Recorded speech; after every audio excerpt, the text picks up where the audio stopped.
everybody, I'm MasterCode, your ace analyst, and today we'll be looking at the Spirit of the Forest arc starring Apple Bloom, Sweetie Belle, and Scootaloo, who are on a mission to save Whitetail Woods from a logging company and all the while preventing pollution and deforestation. Now, just from the description alone, the story does sound very similar to the Lorax. And yeah, while it does hit some similar points, it has enough unique elements to make it stand out as its own original story. The CMC, with the help of some other school ponies, volunteered to help keep the woods pristine and clean. Even Diamond Tiara and Silver Spoon joined, much to the latter's chagrin. Honestly, it is pretty nice to see these two ponies again, who've pretty much been out of the spotlight since Raiders of the Lost Mark. I think this was such a missed opportunity that the show really never took advantage of. Sure, Diamond had her big face turn in that episode, and after all that, well, her and Silver Spoon may have well just fallen off the face of Equestria, with both being relegated to the background. Just because Diamond had her big revelation doesn't mean her story is over. She'll have many new conflicts and problems. Like here, Diamond's gone from a bossy, bullying, rude brat to a more gracious and kinder filly. She's improved herself in some areas, but a true three-dimensional character will always have some kind of challenge posed to them. And while she still expresses tendencies of bragging, overall she's showing how selfless she's become, cleaning up and feeling empathy for the forest. Even showing her own disdain for her father's mill and the mess it's causing, ruining the memories of the precious times with her and her grandma. It's at this point she also brings up the lore told by her family, that being the titular title of this comic, the Spirit of the Forest, a mystical creature who keeps the forest thriving. More on that later as we find out that the workers from Filthy Rich's logging company are actually the ones trashing the forest, and the girls bring this to his attention. Sir, there's an unruly mob to see you.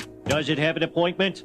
Yes it does. I phoned ahead. Now, if the story had used any other character, it could have easily gone downhill right here, if they just made some blanket evil business tycoon who only cares about money. But as we've seen in the past, Filthy is a cunning, collected, and business-savvy fellow, and because the girls came to him with rational reasoning, he listened and set up bins along the path. Okay, progress. However, he's still keen on logging the forest despite its destruction and the pollution it's causing. But his motives don't come off as mean or evil, as he, like his daughter, shares a fondness for the woods and he wants to share it with all of Equestria. See, he originally tried harvesting truffula trees, but then he was ran off by some jerk called the Onceler. Misguided his views may be, ironically destroying the forest he loves. At this point, we start to get into the real moral behind this arc, that being compromise and harmony. In issue number 2, the CMC are determined to stop the logging company completely, while Filthy continues his operation full steam. Both sides aren't inherently wrong, as they both believe they're doing good for Equestria, yet both are on the extremes of stopping or starting completely, not meeting in the middle. The girls then try everything they can to put an end to this operation, like getting their older siblings involved, going through the legal route of coming up to the mayor, and finally, in desperation, the CMC plan to scare off the workers by dressing up as this monstrosity. Oh man, what is that thing?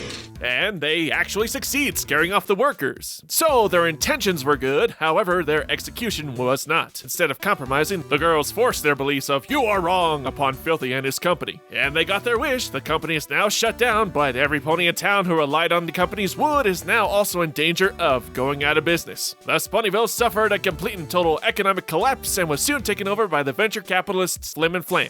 Alright, back to the point. They were more concerned about what they wanted and not thinking about their consequences and how this would affect others. Admittedly, though, they do feel some guilt over their actions, so they don't come off as unredeemable. The three do eventually get caught, and their older siblings and Filthy accost them. Rightfully so for all the trouble they caused, thus leading into issue number 3. While the girls come up short on ideas, Diamond arrives to offer her assistance. This goes back to how I mentioned her face turn is not the end of her character growth, as again, she still struggles with friendship. She's still haunted by all her past actions she's done to the CMC, knowing that not everything can be redeemed, but she wants to make a difference, not for her sake, but for the Whitetail Woods. Thus, Diamond goes to visit her father and try to convince him, not through legal matters, trickery, or some crazy scheme, but just, well, talking. Just father and daughter visiting their old cabin, reliving fond memories, talking about the spirit of the forest, and it feels very real and surprisingly mature. She basically has a very moving, legit heart-to-heart moment with her father about how there's no such thing as the spirit of the forest, and that ponies in the town are the only ones who can actually save it. The whole conversation is kind of bittersweet, but very well composed, and the message finally gets through to him, and the culmination of this comic's lessons finally comes together. The logging company reopens, however, it's built to be much more efficient, less polluting, and a sustainable forest management plan is utilized, ensuring that both the company and the woods will harmoniously thrive. A perfect compromise pleasing all parties. Even the spirit of the forest seems content, which leads me to my final point.